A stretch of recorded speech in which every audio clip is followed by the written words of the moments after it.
Agora, a Bíblia lida e explicada com Alain Amorim. Para quem quer ouvir a Palavra de Deus de forma simples e compreensível.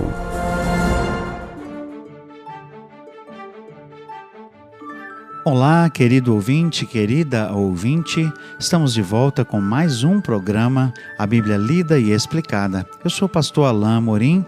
Nós continuamos o nosso estudo juntos no capítulo 8 do Evangelho de Marcos. Marcos, capítulo 8, hoje a partir do verso 14 até o verso 21. Acompanhe comigo a leitura da bendita Palavra de Deus. Ora, aconteceu que eles se esqueceram de levar pães, e no barco não tinham consigo senão um só. Preveniu-os Jesus, dizendo: Vede, guardai-vos do fermento dos fariseus e do fermento de Herodes. E eles discorriam entre si: É que não temos pão. Jesus, percebendo-o, lhes perguntou: Por que discorreis sobre o não terdes pão? Ainda não considerastes, nem compreendestes? Tendes o coração endurecido? Tendo olhos, não vedes? E tendo ouvidos, não ouvis? Não vos lembrais de quando parti os 5 pães para os 5.000? Quantos cestos cheios de pedaços recolhestes? Responderam eles: 12. E de quando parti os 7 pães para os 4.000? Quantos cestos cheios de pedaços recolhestes? Responderam: 7. Ao que lhes disse Jesus: Não compreendeis ainda? Eu acho que eu posso fazer essa pergunta para nós como início desse estudo.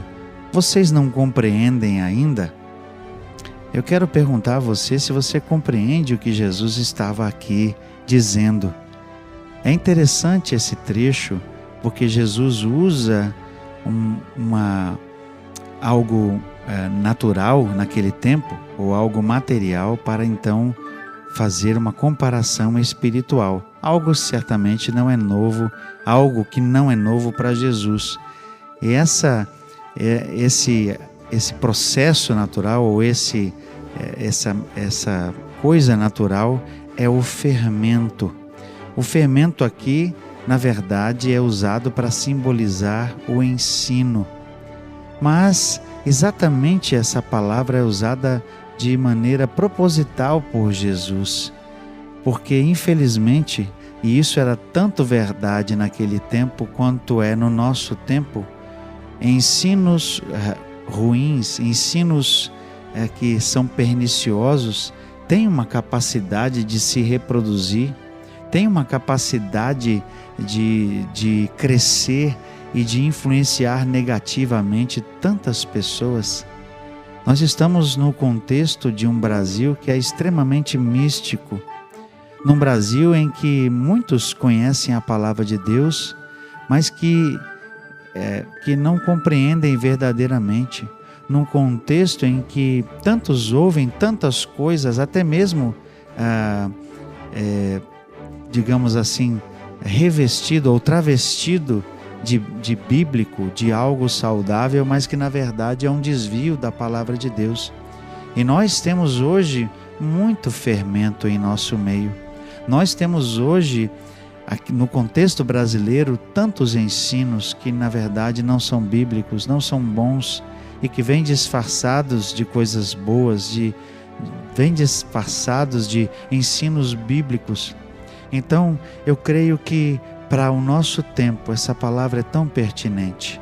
Nós também temos que ter cuidado com o fermento dos ensinos ruins, dos ensinos que vemos e ouvimos ao nosso redor nesses dias. O verso 14, então, coloca o contexto para nós. Eles entraram no barco e assim que entraram, os discípulos perceberam que não tinham pão. Eles tinham levado apenas um pão para alimentar ali 13 homens. Eles de novo se esqueceram que o próprio mestre poderia transformar aquele pão em vários pães para alimentá-los. Mas o seu coração de novo encontra-se endurecido para a realidade espiritual que está sempre tão presente e e que é percebido, digamos assim, pelo coração sensível de Jesus. Jesus tem os olhos naquilo que ele tinha acabado de testemunhar. Jesus tem os olhos e o coração voltado para o coração duro dos fariseus, a rejeição, e por isso ele alerta os seus discípulos: vede, guardai-vos do fermento dos fariseus e do fermento de Herodes. E os discípulos logo pensam: ele está falando isso, está chamando a nossa atenção porque nós não trouxemos pão. E aí Jesus então, certamente com todo o direito, chama a atenção de seus discípulos. Por que discorreis sobre o não terdes pão? Jesus está querendo dizer com isso: por que vocês ainda estão pensando que eu estou falando do fato de que vocês não têm pão? Eu estou falando de outra coisa, vocês não percebem? É isso que Jesus está querendo dizer aqui. Ainda não considerastes, nem compreendestes? Tendes o coração endurecido? Tendo olhos, não vedes? Tendo ouvidos, não ouvis? Jesus certamente esperava que os seus discípulos pudessem compreender que havia algo a mais para que eles percebessem o tempo todo. A realidade espiritual estava à volta deles. Aquela perseguição dos fariseus e saduceus a Jesus não era sem motivo. Satanás estava sempre por trás, certamente, de várias coisas e estava rondando os discípulos, como nós veremos um pouco mais adiante, quando ele se manifesta bem próximo de Jesus, através da fala de Pedro. Nós veremos isso no final desse capítulo 8. O fato é que os discípulos precisavam se aperceber que havia muito mais em jogo do que o mero alimento, que havia muito mais em jogo do que a mera manutenção da vida física, aliás, da qual Jesus já tinha dado provas muito mais que suficientes de que ele poderia cuidar dos discípulos. Jesus certamente poderia multiplicar aquele pão que eles tinham. Essa não era a questão. Jesus estava justamente dizendo isso: ainda não considerastes? Será que vocês não entendem que não é importante que vocês não tenham trazido pão? Será que vocês não entendem que não é importante que vocês tenham ou não pão? Aí, certamente, com essa dura repreensão de Jesus, eles finalmente começaram a compreender. Então, Jesus continua a perguntar: não vos lembrais, verso 18, de quando partiu os 5 pães para os 5.000? Quantos cestos cheios de pedaços recolhestes? E eles disseram: 12. De quando parti 7 pães para os 4.000? Quantos cestos cheios de pedaços recolhestes? Responderam: 7. Jesus estava querendo dizer: será que vocês não se lembram que eu alimentei muito mais gente com um pouquinho igual o que vocês têm? Será que vocês não se aperceberam de que nem tudo é comida? Nem tudo é apenas as coisas dessa vida, as coisas deste mundo? Eu fico pensando em tantas pessoas hoje no mundo, tantas pessoas no nosso Brasil, vamos falar aqui do nosso povo. Quantas pessoas que desejam coisas de Deus e buscam bênçãos e buscam o favor de Deus, mas muitas vezes o coração delas está tão endurecido. Essas pessoas estão com o olho na sua necessidade, e não há nada errado em levarmos a nossa necessidade para Deus, aquilo que precisamos. O problema é o coração. O problema é que muitas pessoas às vezes querem as coisas desta vida, as coisas deste mundo, as riquezas, como se essas fossem realmente a última resposta de Deus e aquilo realmente que Deus deseja para as pessoas.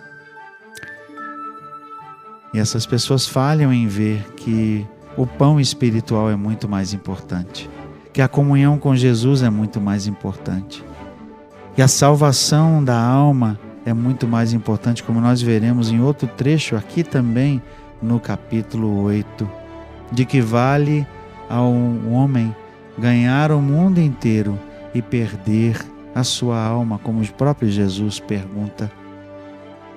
Quantas pessoas estão hoje voltadas para Deus, buscando algumas igrejas e cultos de milagres e cultos de prosperidade, buscando as coisas dessa vida, quando Jesus está aqui dizendo que as coisas dessa vida não são mais importantes do que as coisas de Deus. E aqui Jesus alerta para o fato de que, como nos diz William Hendrickson, Marcos 8, 14 e 21 nos alerta contra 4 erros: o tradicionalismo dos fariseus, o secularismo dos herodianos, a incredulidade dos saduceus e o pessimismo dos próprios discípulos. Os discípulos tinham um coração endurecido. Jesus queria que eles compreendessem as coisas espirituais e não as coisas desse mundo. Verso 21 então traz o desfecho. Ao que lhes disse Jesus: não compreendeis ainda? Jesus tinha razão de chamar-lhes a atenção. Era preciso que eles percebessem que havia muito mais ao seu redor, que havia muito mais em jogo do que o mero pão ou as coisas dessa vida.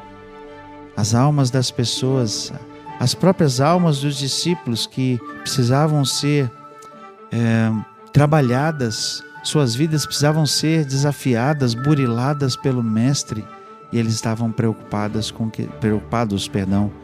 questões pequenas. Quantas vezes nós, queridos ouvintes, nos preocupamos demais com coisas que são periféricas e deixamos de focar naquilo que é essencial na nossa vida. Esse é, sem dúvida, o chamado de Jesus para o nosso tempo. Que deixemos as coisas dessa vida, que nos lembremos, assim como nos diz o próprio Jesus no Sermão do Monte, Mateus capítulo 6, verso 32, que Ele sabe do que nós precisamos. E como nos diz o verso 33, o versículo seguinte de Mateus 6, buscai primeiro o reino de Deus. É isso que é mais importante. É isso que Jesus quer dos seus discípulos. É isso que Ele quer de mim e de você. Vamos continuar a estudar esse texto do capítulo 8 no nosso próximo encontro. Até lá, que Deus abençoe a sua vida. Acesse agora nossa plataforma e baixe os podcasts www.rede316.com.br. A Bíblia lida e explicada com Alain Amorim.